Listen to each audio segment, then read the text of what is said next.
anemia in young individuals, even guys who are using shit tons of steroids at like 26. Would you expect to see them have like severe plaque buildup? Like, not really. Like, you would expect that the individual would eventually get there. You know, even the genetically superior individuals, you can only get away with blasting shit for so long, and you will have probably low HDL. You're probably going to have suboptimal lipid panel. You're probably going to have a bunch of shit that's fucked up when you're blasting. That's very, very, difficult to avoid, but in general, most individuals are going to be able to intervene and, minimize that and or not be so susceptible that you end up having a clogged artery, in your late 20s. So for Dowds, it definitely played into it. There was genetics involved, 100%, even though you can pretty much speculate like what, pushed everything to where it's at. But you have to consider, too, it is also genetic predisposition, the copious amounts of food he needed to eat to maintain his weight, his choices in food, and his genetic response to that food in general, because some individuals would have no problem with it. But for him, he's causing severe inflammation, apparently, causing plaque buildup, etc. And it becomes problematic in that certain individuals probably should never be bodybuilding to begin with based on what their body can withstand. So it would almost be prudent to be getting genetic analysis before you pursue, a career as a aspiring pro bodybuilder, because you may be somebody who has, genetic predispositions that make it impossible for you to stay healthy while you use this shit. So your genetics and the past medical history is going to greatly determine how your body reacts to steroids. And if you have, bad biomarkers, or if you have bad genetics for heart disease or heart failure, then you're increasing your risk of getting those diseases or a sudden heart attack just because of you're at a high risk already.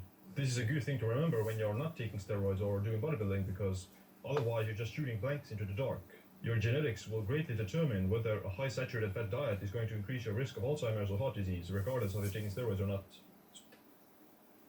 Yeah, even the choices in, what kind of foods you allocate your macros to on a daily basis, that kind of thing should be at least partially determined through genetic analysis, in my opinion. If you really wanted to be ideal in terms of, longevity-minded bodybuilding outcomes, I would definitely be choosing things based around your individual needs. And it's not like you know what those are necessarily. You might have to dig a bit. And for example, by analyzing your genome, you can find certain trends that are consistent with what kind of foods your ancestors would thrive on versus, you.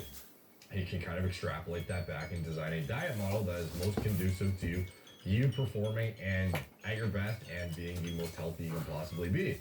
So, again, though, if somebody like Dallas, who's predisposed to, what he was, is, tweaking his diet a little bit, going to allow him to get away with grams of shit and not have this inflammatory cascade, like, no, obviously the guy, like, certain individuals are kind of just fucked. And again, this goes back to genetics again, because genetics in bodybuilding is not just about your genetic response to drugs and how well you build muscle. It's also your genetic tolerance to drug exposure and staying healthy, because ultimately you're not going to be able to compete at a high level at all if you're constantly getting sidelined by health issues, and or, obviously if you are have your life prematurely taken from you because you've accelerated it, X amount of years. Certain individuals just probably should not be bodybuilding, to be honest. So everyone shouldn't have the same diet protocol, and everyone should know their genetics. So I think that genetics and the steroids are probably the biggest reasons why these bodybuilders die prematurely. Wait a minute. But this doesn't apply to only bodybuilders. Other athletes like professional wrestlers and football players also have a significantly higher rate of mortality and cardiovascular disease, probably because of the same reasons: drugs, genetics, and maybe the chronic overtraining at high intensities. Yeah, so like, for example, wrestling, we have, I forget when the Ultimate Warrior passed, but certain individuals who were like obviously cranking pretty hard ended up passing earlier than they would have probably otherwise. And it's quite unfortunate that these compounds that everyone, is basically forced to use, they're so not favorable in terms of a longevity aspect. Now, again, obviously, you can intelligently deploy them in a way that will allow you to get away with it for much longer and or potentially be unscathed entirely. But for a lot of individuals, they don't have perfect interpretation of cycle design. They don't have perfect interpretation of how to eat properly, how to exercise, etc., and they end up in this position, decades later after abusing these fucking compounds. I think that the average person, when they hear about another bodybuilder dying, then they immediately, of course, they associate it with steroid use, but they also tend to think that the resistance training and muscle building itself is dangerous to your health. That if you build muscle, then you're increasing the risk of getting heart attacks. Bullshit. Now the problem is that the bodybuilders, professional bodybuilders, and fitness competitors, they tend to take things to the extreme, and of course, most people are never going to reach that. Like the average person is never going to build that much muscle to reach this dangerous threshold. It's only the steroid use and the drugs, and of course the genetics, that's gonna allow these people to build that much mass in the first place. Yeah, well, in addition to that, not necessarily, it's also the copious amount of food. So even if we're eating high volume of nutritious food, by sheer volume, exceeding what a normal person should probably be eating, to support that kind of ridiculous amount of tissue that is even allowed to be realized via the use of anabolics, the diet model is what is going to allow you to pack on the size and become this uncomfortably unhealthy body weight. You're not going to get the 300 with however many steroids you want. You're not going to get the 300 if you're not cranking the fucking food. So, it's definitely, a lot of it is the gear, but a lot of it is the sheer body weight and the sheer amount of nutrition these guys are, taking in on a daily basis. Having more muscle and strength is actually a very beneficial thing for healthy aging and longevity. It's going to make it easier to lose weight, prevent metabolic syndrome, protect against neurodegeneration, and so much more. This becomes increasingly more important the older you get. After the age of 30, aging is characterized by a progressive decrease in skeletal muscle. This process is called sarcopenia, and it can happen at a rate of 3 to 8% per decade. From the age of 40, lean tissue and strength get reduced by about 1% per year. There's a lot of research suggesting that muscular strength is inversely and independently associated with all-cause mortality. A 2016 paper found that amongst a large cohort of 65 and older, mortality rates were significantly lower in individuals who did regular strength training. Basically, more muscle and strength reduces your chances of dying and can increase your lifespan, especially in older people. Having an excess amount of muscle like professional bodybuilders can be unhealthy because of heart enlargement, the additional burden on the cardiovascular system, and having to eat such a large amount of food to first build and maintain that mass. At that point, you will probably need to take anabolic steroids or some drugs to get there in the first place. So that's why regular people who aren't on drugs shouldn't be afraid of recreational natural bodybuilding and doing some strength training. Another thing that could shorten the lifespans of bodybuilders is excess protein and calorie consumption. It's quite known in at least animal studies and cell studies that eating less protein and specifically less of methionine, the amino acid, can increase lifespan and slow down aging. The increased lifespan seen in methionine restriction is considered to be caused by the downregulation of anabolic pathways like IGF-1, mTOR, and insulin. Overexpression of mTOR and IGF-1 is often related to various cancers.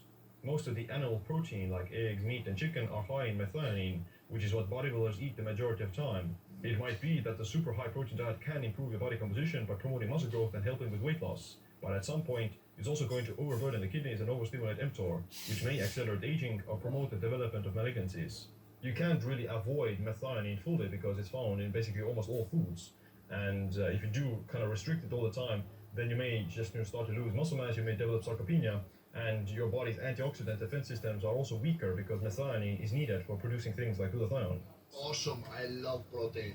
It's been found that low protein intake reduces IGF-1 levels and incidence of cancer in 65 and younger, but not older people.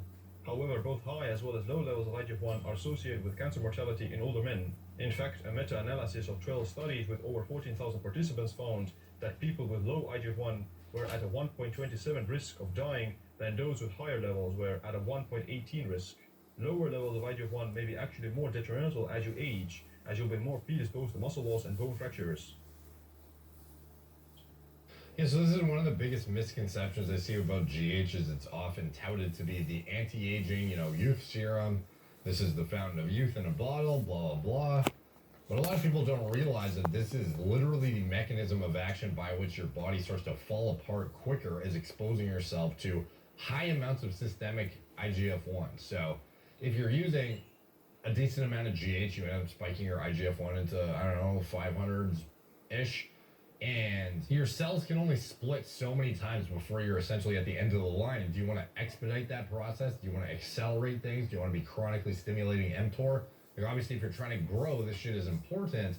However, in a longevity-minded individual, having chronically elevated IGF-1 is going to lead to years off your life. So maybe you have some youthful features from the GH, but at the same time, you could, you know, cut a few years off at the same time. Now, again, though, at reasonable dosages, is this going to be that problematic? No, it's not going to be that problematic. But in general, I think it's very misunderstood how potent of an impact GH and IGF-1 axis has on cardiovascular health, too. Like if you're abusing GH at the wazoo, but you're not using that much gear, do you think your heart's going to get away unscathed? Like, no, it's still going to be potentially fucked up if you're using HGH on a regular basis, and downstream to that, converting that IGF-1 in the liver and causing, cell splitting, essentially. So, going on a low protein diet, it may reduce your IGF-1 levels, but it can also increase your risk of osteoporosis, muscle loss, and just frailty. On the other hand, if your IGF-1 levels are too high because of, taking anabolic steroids, injecting IGF-1, or just, eating too much protein, that can also promote the development of some malignancies or some aging. Disappointed! So here are some of the main takeaways of doing some bodybuilding without dying. Keep doing resistance training. Staying physically active and functionally fit is probably one of the best things you can do for anti-aging longevity. You shouldn't be afraid of building muscle either, because unless you're taking anabolic steroids, you're never going to build that much mass that it gets dangerous. Get a DNA test. It's highly recommended to take some sort of a genetic test to see what genetic risk factors you have for not only heart disease, but any other comorbidity like cancer or diabetes. Eat sufficient amounts of protein. A higher protein diet is still safe and not unhealthy if you stay metabolically healthy and you're not eating a crazy amount. Research finds there is no additional muscle building benefits to eating above 0.8 grams per pound of body weight. The most you may get is like 1.2 or 1.5 grams per pound. Okay, so obviously this is in the context of natural individuals. Are we talking about enhanced guys? Because presumably this video is about enhanced bodybuilders or enhanced, recreational bodybuilders and whatnot. So, does this rule from the research factor in super physiological hormone use? Not necessarily. So sometimes these stats of, you only need 0.8 grams per pound, is that directly relevant to a guy blasting grams of shit? I don't know. But no need for more. And lastly, do time restricted eating. Intermittent fasting and eating less often is the most effective way to lower IGF-1 and mTOR. It's probably more effective than methionine restriction, because instead of stimulating mTOR 5 to 6 times a day, you do it only 2 to 3 times. In conclusion, building muscle and strength training is one of the best things for your health, especially healthy aging. But of course, if you take it to the extreme, then it can certainly be unhealthy and dangerous to you. Unless you're taking steroids, then you probably don't have anything to worry about, and you should still keep yourself physically active and lift weights. Okay, so anyways, as far as why bodybuilders are dying, I think we can attribute it a lot to in my opinion, the sheer body weights of the individuals in question are going to be one of the number one risk factors, if not the number one. Things like unaddressed sleep apnea, a very common thing among bodybuilders, and even recreational gym rats that are just kind of big. Anybody with a reasonably high body weight is likely, obviously you should check this. You can get a sleep study done and find out. But anyone with a big neck, the likelihood is high that you're going to encounter some sort of inhibition of your airway while sleeping, and you may end up with some sleep apnea. And I know individuals who have literally foregone, is that the word? Foregoed the